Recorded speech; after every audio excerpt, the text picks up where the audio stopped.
नमस्कार मित्रों। आज आपको मैं एक ऐसे अद्भुत योगी, एक ऐसे अवधूत के विषय में जानकारी देने जा रहा हूं जिनके स्पर्श से एक साधारण व्यक्ति को बिजली का जोरदार झटका लगता था और उस झटका के कारण वो बेहोश हो जाते थे, काफ़ी समय तक बेहोश रहते थे। लेकिन उनके झटने से एक चमत्कार भी घटित हो जाता था।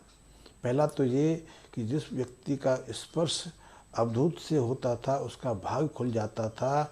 उसके भाग्य में यदि कष्ट परेशानियां बनी रहती थीं, उसे अपने जीवन में असफलताओं पर असफलता मिलती रहती थी, तो वो असफलताएं समाप्त हो जाती थी, भाग्य खुल जाता था। दूसरा चमत्कार ये रहता था कि यदि वो व्यक्ति किसी असाध्य व्याधि से पीड़ित है, किसी असाध्य रोग से पीड़ित है, तो उसको रोग से मुक्ति मिल जाती थी। आज की बात तो अलग है कि आज तो बहुत सारी बीमारियों के इलाज उपचार हैं, लेकिन जब ये अवधूत थे उस समय बहुत सारी बीमारियों का सहज उपचार नहीं होता था। इसलिए कितने लोग तो बिना दवाओं के, बिना उपचार के ही अपना जीवन गंवा बैठते थे। ऐसे में इन अवधूत का जो शरीर से स्पर्श हो जाना उनके लिए दिव्य चमत्कार सिद्ध होता था। ये अवधूत थे ऋषिकेश के अवधूत बाबा केशवानंद। केशवानंद जी ने 300 साल से अधिक समय तक योग साधना को सिद्ध किया और देश के विभिन्न हिस्सों में वो रहे। उन्होंने अपने जीवन के अंतिम 50 वर्ष ऋषिकेश में, आप यदि आप मुनि की रीति गए हों तो मुनि की रीति में ही उन्होंने व्यतीत की। आज तो वहाँ बहुत सारे आश्रम हैं, बहुत सारे होटल लॉज बन गए हैं, लेकिन जिस समय केशवानंद जी वहाँ साधना करते थे उस समय गंगा की धारा मुनि की रीति से 2 जलधाराओं में बट के बहती थी। अब तो वहाँ गंगा की एक धारा है, तो उसी के मध्य में एक छोटा सा टापू था जिसमें बहुत सारे साधुजन रहते थे। साधुजन अपनी साधनाओं में व्यस्त रहते थे। उसी स्थान पर केशवानंद जी भी रहते थे और 1958 में उन्होंने स्वेच्छा से, अपनी मर्जी से अपने भौतिक शरीर का परित्याग किया। आप यदि ऋषिकेश जाएं तो आपको वहाँ आसपास के ऐसे बहुत सारे लोग मिल जाएंगे जो उस समय की विषय में केशवानंद जी के बारे में बहुत सारी जानकारी आपको दे सकते हैं, लेकिन वो उतने वृद्ध होने चाहिए और उनकी जो मनोस्थिति, उनकी स्मरण शक्ति तीव्र होनी चाहिए। क्योंकि आज 1958 के जो व्यक्ति हैं बहुत कम, दुर्लभ ही मिलते हैं, क्योंकि उस बात को आज करीब 70 साल का समय हो गया।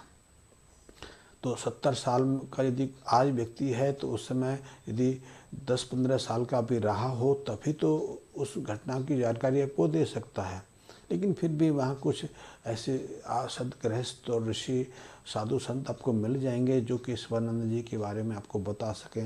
यदि केशवानंद जी के बारे में जानकारी लेनी है तो उनके संबंध में कुछ जानकारी आपको ऋषिकेश के अलावा उत्तरकाशी में, गंगोत्री में, या फिर आप मध्य भारत में हैं, मध्य भारत में मथुरा के पास एक कस्बा है कामा। कामा राजस्थान यूपी के बॉर्डर पर एक छोटा सा कस्बा है। वहाँ भी केशवानंद जी के बारे में कुछ जगह आपको जानकारी मिल जाएगी। केशवानंद बहुत अद्भुत योगी थे।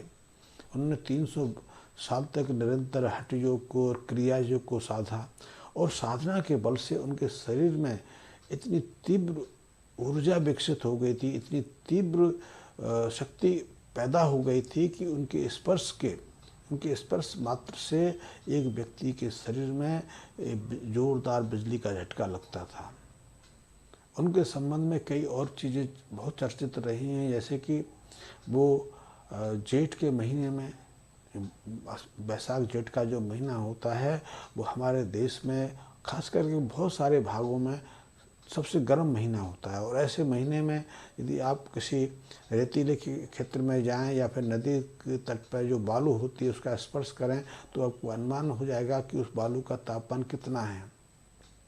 तो ऐसे महीने में इतनी गर्म वातावरण में वो पंचाग्नि साधते थे। पंचाग्नि का अर्थ है कि ऐसी तपती रेत में बैठ जाना और अपने चारों तरफ ऊँपलों के ढेर लगा के उनको प्रज्वलित कर लेना, उनमें अग्नि सुलगा लेना और उसके मध्य बैठ के अपने शरीर पर नियंत्रण स्थापित करना। उसके साथ में कुछ योग क्रियाएँ भी रहती हैं योग प्रक्रियाएं भी रहती हैं, उनका अभ्यास भी करना पड़ता है, श्वास को साधना पड़ता है।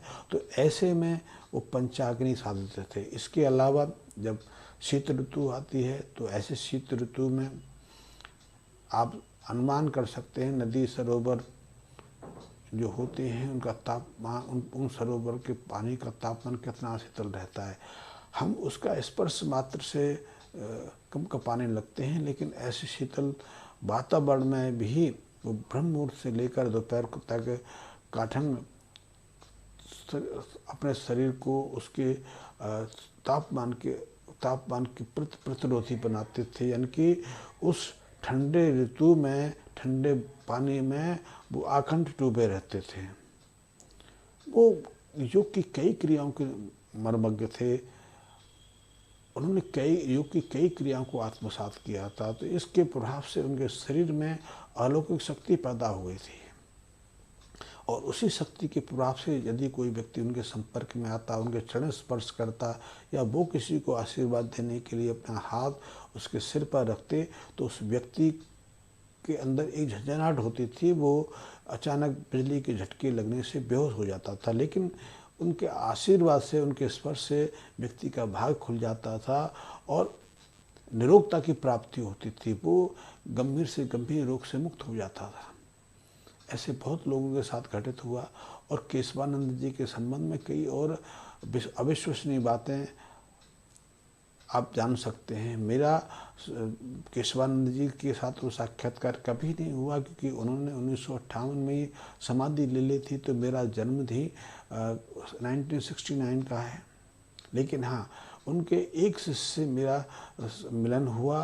वो हरिद्वार कुंभ में मैं उनसे संपर्क में आया, और वो उस समय ऋषिकेश में लक्ष्मण झूला के पार एक गणेश गुफा है। आप जाएंगे, आपको गणेश गुफा के बारे में आज भी जानकारी मिल जाएगी। आज भी वहाँ कोई ना कोई साधक योग साधना में या दूसरी साधना में निमग्न मिल जाएगा। तो उस समय केशवानंद जी के एक प्रमुख शिष्य वहाँ रह के योग साधना करते थे। उनके साथ कुछ समय मुझे व्यतीत करने का अवसर मिला, और उस समय भी उनकी उम्र करीब 70 से 75 के आसपास रही होगी। क्योंकि मेरे पास साधन नहीं थे तो मैं फ़ोटो उस समय ले नहीं पाता था, कि ये बात भी करीब 30 साल पुरानी है। और वो केशवानंद जी के शिष्य अभी भी हैं। तो चाहें तो आप उनसे भी मिल सकते हैं, जानकारी ले सकते हैं। लेकिन केशवानंद जी बहुत अद्भुत संत थे। कहते हैं उन्होंने जब अपने शरीर का परित्याग किया, उससे पहले ऋषिकेश में एक ब्रह्मभोज का आयोजन किया। बड़ा ब्रह्मभोज उन्होंने वहाँ किया। इसमें हजारों लोगों को उन्होंने प्रसादी बंटवाई। और वो, क्योंकि वो अवधूत थे। अवधूत का अर्थ है जिसके पास कुछ भी नहीं रहता, जो वस्त्र भी अपने निर्धारण करता, नग्न रहता है। भिक्षा पात्र के लिए भी लोहे धातु का कोई पात्र अपने पास नहीं रखता, और भोजन भी दूसरे वक्त का अपने पास संग्रहित नहीं रखता। यदि उसको भिक्षाटन में कुछ घर भ्रमण करने से यदि कुछ भिक्षाटन मिल जाए तो उसी को सेवन करके वो तृप्ति करता है। और यदि उसे ना मिले तो वो उस दिन व्रत उपवास ही रख लेता है। तो ऐसे को हम अवधूत कहते हैं। अवधूत एक बड़ी योग तंत्र में बहुत बड़ी उपलब्धि है। हर व्यक्ति, हर साधक अवधूत की उपाधि सहजता से प्राप्त नहीं कर लेता, लेकिन केशवानंद जी अवधूत थे। उन्हें संत जनों ने अवधूत की उपाधि दी थी।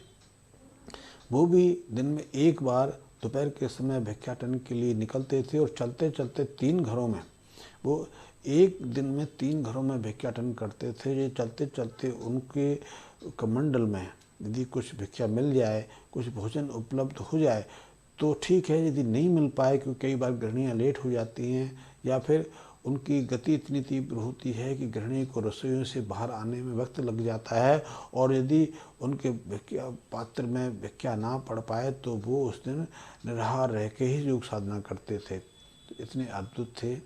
उनके शरीर में जो साधना का इतना प्रचंड तेज था कि उनके स्पर्श से बहुत कुछ चमत्कार घटित होते थे। वैसे भी जो व्यक्ति, जो साधक अपने विचारों पर नियंत्रण स्थापित कर लेता है, अपने जो जो वासना है, इच्छा है, समाप्त कर लेता है, जो निर्विचारता की स्थिति में चला जाता है, जिसके मन में किसी तरह के नकारात्मक सकारात्मक भाव पैदा ही नहीं होते और जिसकी संकल्प शक्ति इतनी प्रवीण हो जाती है, प्रवीण रहती है, निश्चित ही उसका जो प्रभाव मंडल है इतना ओजस्वी, उतना प्रभावपूर्ण बढ़ जाता है कि जो भी उनके संपर्क में आए, जो भी उनके प्रभाव मंडल में प्रवेश करता है, उससे प्रभावित हुआ बिना रह ही नहीं सकता। उसके विचार, मन, इच्छा, कामना, आत्मा सब कुछ बदल जाती है। इसीलिए तो ऐसे व्यक्ति के, ऐसे साधक के संपर्क में आते ही लोगों के भाग खुल जाते हैं, बीमारियां समाप्त हो जाती हैं, मन में सकारात्मक बोध आने लगता है, जीवन में जीने की नई इच्छा पैदा होती है। तो ऐसे योग साधक का संपर्क मिलना, सानिध्य मिलना, उनका आशीर्वाद मिलना, तो ये भी सब ईश्वर कृपा से होता है। तो केशवानंद जी इतने अद्भुत संत थे और उनके शिष्य भी उतने अद्भुत हैं। तो केशवानंद जी के चमत्कारों से बहुत लोग परिचित थे। मैं तो दुर्भाग्यवश, क्योंकि मेरी तो उस समय जन्म ही नहीं हुआ था जब उन्होंने महासमाधि को ग्रहण कर लिया था, लेकिन हाँ, योग में मेरी रुचि रही है। योग की मैं अभ्यासी पिछले 40 सालों से रहा हूँ और मैंने योग के माध्यम से कुछ प्राप्त भी किया है, मुझे कुछ एहसास हुआ है, अनुभूतियाँ हुई हैं और इसी कारण से मुझे सहजता से ऐसे सिद्ध महापुरुषों का सानिध्य मिलता रहता है।